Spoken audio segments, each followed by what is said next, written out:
Welcome to the Tough Love Podcast with Essential Gigi. I'm Gigi, and on this week's episode, of course, we are continuing on with having emotionally healthy relationships. A little disclaimer again that the topics that are discussed on the Tough Love Podcast are based on my personal and professional experiences and also my interpretation of what I've learned and continue to learn. Now that we talked about basically the relationships with ourselves, mind, body, spirit, we're going to talk about our relationship with our loved ones. So, personal relationships with our partners, our family, parents, friendships. This is where learning to love ourselves first comes into play. It has helped me set boundaries, even at work. I remember a boss trying to yell at me at the copy room, and it was surrounded by cubicles. All I had to say is like, I understand you're my boss. You need to tell me what to do. Please do not raise your voice and tone at me. I would not disrespect you like that, so don't do it to me. It was the last time she talked to me like that. At a colleague, they constantly bumped heads and they constantly yelled at each other. It was crazy, but I don't have the energy like that or the time. It's not something that I open myself up to because it's not beneficial to me. It's actually bad for me to, engage in those arguments. And it wasn't until I was an adult that I started changing this mentality, just not wanting to engage in this craziness. Maybe it's because I was the complete opposite growing up. I was completely confrontational and it was just an unhealthy place to be. So this is very important for my growth and where I see myself. These are decisions the higher version of myself would be making, is forgiving people, but also not letting myself forget or repeat the same mistake. Do I want them around me? Fool me once, shame on you. So again, my energy is very important. I like giving my energy to my husband, to my children. All this to say that if I take my energy from my loved ones, like my husband and my kids, to give them to you, that means I value your love and your friendship. The most valuable thing to me is my time and energy. That's what I have to give. That is the most valuable thing. And I don't like it when it's wasted or taken for granted. I respect the people in my relationships the same way. I respect their time. I respect their energy. I respect their feelings and their emotions. I'm a very strong and opinionated person. So I expect in my relationships the same. I should be able to tell you how I feel about certain situations and things like that. With my partner, with my husband, my relationship has been very unique.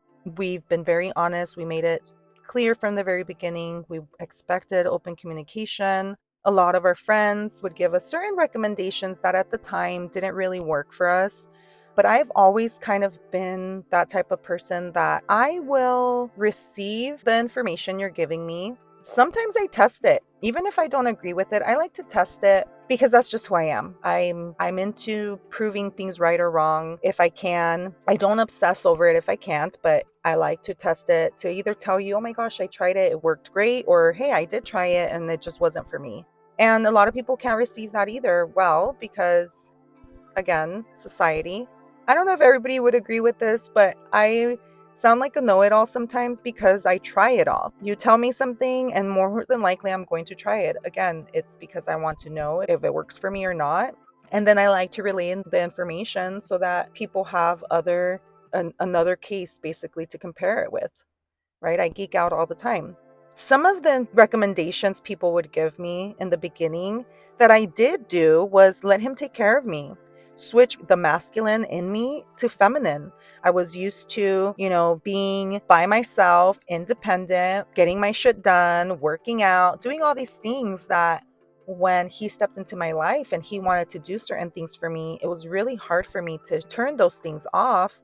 And so I followed those recommendations. After 10 years into our relationship, we've taken more traditional roles and even further than just switching my masculine to feminine. And that's just where we decided to go instead of what society wanted us to do. It goes back to holding ourselves accountable and being wise enough to know that we have grown, to know we have evolved. We are parents now. We are raising little humans, and being wise enough to implement what we have learned from our peers Even if we didn't follow that advice 10 years ago, we remember, and if something's not working out now, we are wise enough to start making those changes. And sometimes it's a little battle, sometimes it takes a little bit more discussions or arguments to get us there. But that's one of the things that I am very, very grateful for, is having someone who is willing to go down the trenches with me. All right, let's get together and figure this out. Having open communication, like I said, is super important. Being blunt and honest. How are we going to know these things are bothering us if we don't talk about it? When we were dating, we talked about expectations with financials and stuff, for example, and making those decisions when we met, having those conversations when we met really helped us know if we were going to continue to be compatible with each other. It helped us look into the future way back then, having those conversations. So we expect open communication. Like I said, if we don't ask each other, how can we know? We might just assume.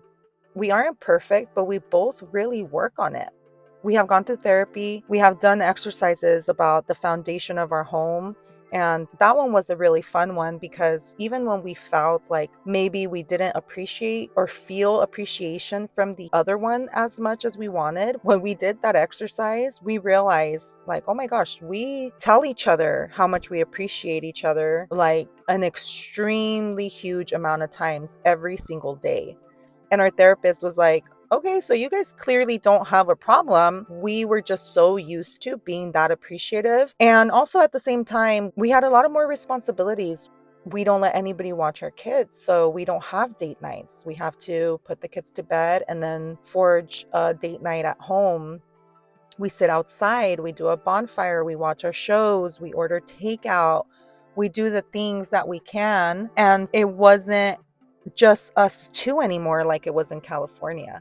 And so our therapist really helped us see that we do value each other so much, and we do tell each other how grateful we are for each other, and all of these things that really helped us open our eyes and realize, okay, we're in the right path. We are just a little bit overwhelmed right now. It also helped us be there for each other more.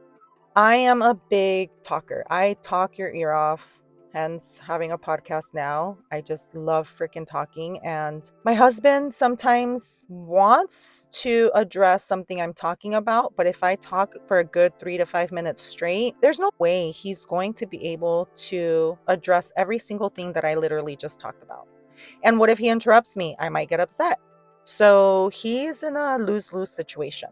One of the things that our therapist also recommended is that if there was something I needed to bring up to my husband, I should write it down. Sometimes I do, sometimes we forget, and then we have to remind each other if we can't communicate the best at the moment, regardless. Whatever situation, whatever the reason, the kids are needing more attention, so we can't talk in that moment. So I would write it down, give him the note, we would agree on a time. He would then have enough time to write his thoughts and points on the back of the piece of paper.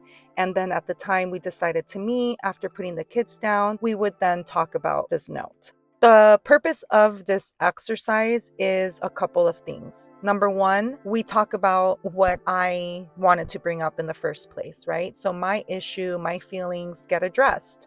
Then we flip the page around and we talk about what came up to him, what thoughts, feelings, whatever, and we talk about that. And so his feelings are addressed as well. We have taken this step a little further in a way because, number one, when we were engaged before we got married through the church, we did an engagement encounter and we did a lot of dialogue, writing things to each other, answering questions, and then reading what we wrote. And so when we did that, every time we had to read each other's papers or each other's notebooks, we were instructed to read it once and feel the feelings for ourselves, right? If we got offended, if something hurt, whatever.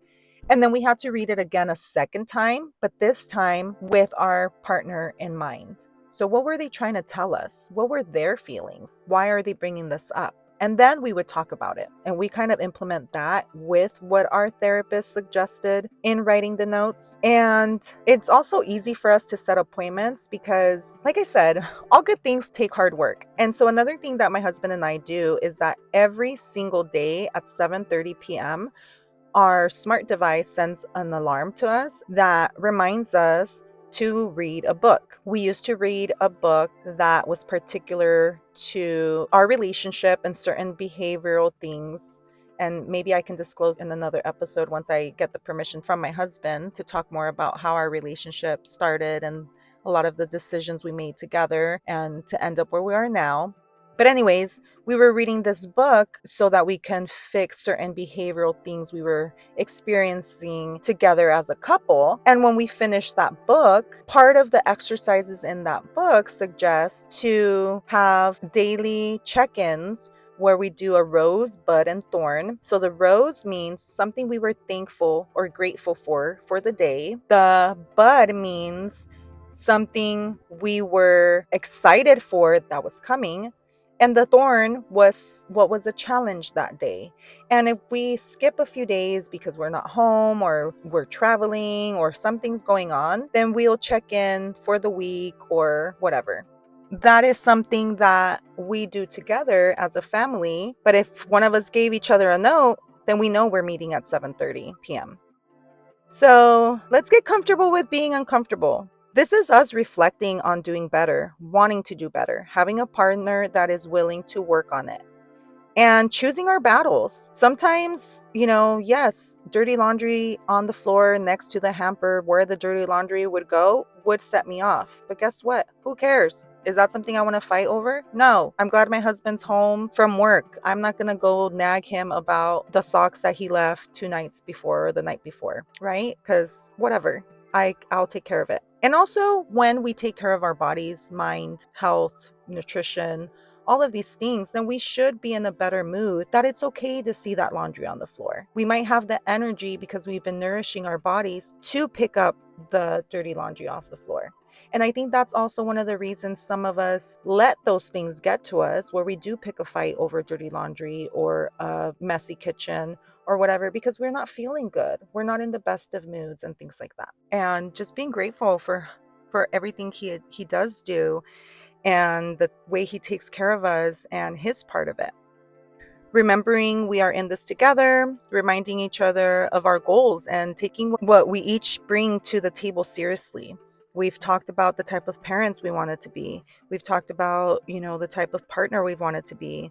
We've talked about health goals for ourselves, where we want our physical health to be, our emotional health. And when either one of us is not feeling their best, we let it be known to each other so that we can be there for each other. And again, we are not perfect. We do have our arguments. We do have our moments of like, oh my gosh, this is irritating or whatever. But the fact that we work on it so passionately, that makes it worth it. That makes it feel like, okay, I've got someone with me, because I think all of us can relate, or a lot of us can relate, being in a relationship with someone or even a friendship or whatever, where we try it all. We're the givers and givers and givers, the nurturers, and the other person doesn't put their part, and we're mourning this friendship when in reality is like, well, what the heck? They don't care about my feelings. They don't care what I went through to be there for them. And in this moment, they can't be there for me, then, or they can't work on it with me, or they can't have a conversation like, hey, to at least even tell me where I've gone wrong, so that I can correct myself. If I care about them, I will. Even if I don't care about them, if it's something that will make me a better person, I will consider it and even change who I am for certain things, because I believe in continuing to evolve. And that's just my mindset that I have established with myself. So a lot of us don't like criticism, but living with someone, spending every day with them, there will be some issues. We come from different walks of life. We grew up in different states and different countries even, because I was partially raised in Tijuana, Mexico, and different cultures. So it isn't logical or reasonable to think it wouldn't require hard work. The right partner will be worth it. The right partner will make an effort themselves. The right partner will fill your cup. You got them and they got you. Marriage is a happily ever after, but our happily ever after is having a partner that is willing to work on it in the difficult times. That is what makes it all worth it. So with a relationship with a partner, my advice is be yourself from the beginning. Pretending to be someone else, it wears off. It'll wear off in a month, in a year, 10 years, and then eventually they'll get tired. You can fool them into loving that pretend person, but then when you stop pretending, they won't recognize you. It wastes their time and it'll waste your time. Precious time, where if you're honest, the right type of people will love you. Want to live a healthier lifestyle but don't know where to start? Tired of fad diets that get you nowhere? Maybe you got to your goal, but you can't afford the expensive supplements. Reach your fitness goals, but still struggling with chronic health issues? I'm holistic lifestyle coach Gigi, founder of Cultura Sensual Enhanced Wellness. I created a personal health and wellness assessment you can't get anywhere else to help you reach optimum health and start living your best life. Click on the link, culturasensual.com, fill out the application at the end for your free consultation with me. This is your sign so that you can choose to start taking care of yourself. As parents, we keep in mind our children. They're always watching. So if we disagree in front of our children, when we come to agree or apologize to one another, we make sure that the kids are in the same room. We dialogue our conversation again in front of the kids if they were not in the same room. They need to see how we came to a resolution, not just witness our argument. Again, it's kind of corny, but guess what? Just the other day, my husband was traveling and he came home. He says, "Go to the room and rest." As I'm walking to the room, he goes, "I'm going to go with you so I can give you a hug." We were in front of the boys. And I stopped in the middle of the living room and I said, "Just give me a hug here." I turn around and we are hugging in the middle of the living room. And our oldest goes, we were hugging for a long time. So maybe after a good 30 seconds, he goes, "I really like it when you guys hug." Because those are the things our kids need to witness, right? Again, thinking some of these things are a little cliche or ridiculous, let me just say, congratulations. Those are the feelings of your regularly scheduled programming, courtesy of social expectations. So again, come to my channel, a higher vibration, and like I said earlier, get comfortable with being uncomfortable. If you haven't practiced these things before, you haven't felt this good before. And if you have, you must know what I'm talking about here. No fucks given. I know I'm kind, I know I'm loving, but I respect my boundaries and I hold myself accountable for it all. We're shaping our children for the future, the type of individuals they will become, the type of relationship they will want to have with us. As children, they'll grow up. And as a mother of 3 sons, I think about it a lot. I want to build a relationship where they want to bring their family over to spend time with us for the holidays. And a way I think I'm going to accomplish this, I could be wrong, so any tips are highly welcomed, is by making my home a safe place. And I try to do this by giving them mutual respect. I grew up where we don't talk back. When they talk back, I acknowledge their feelings. I help them decide better ways to express their feelings. I don't just allow it to continue if they yelled at me and just were totally out of line, but I remind them that there's better ways. And how long do I have to do this? Because kids react all the time, right? They constantly need the reminders. So I do this forever.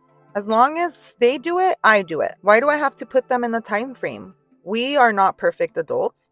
Nobody reminds us. We shouldn't put them on a time frame because are we perfect adults? Do we not need any reminders when our emotions are overwhelming? I teach my children that their voice matters in little ways.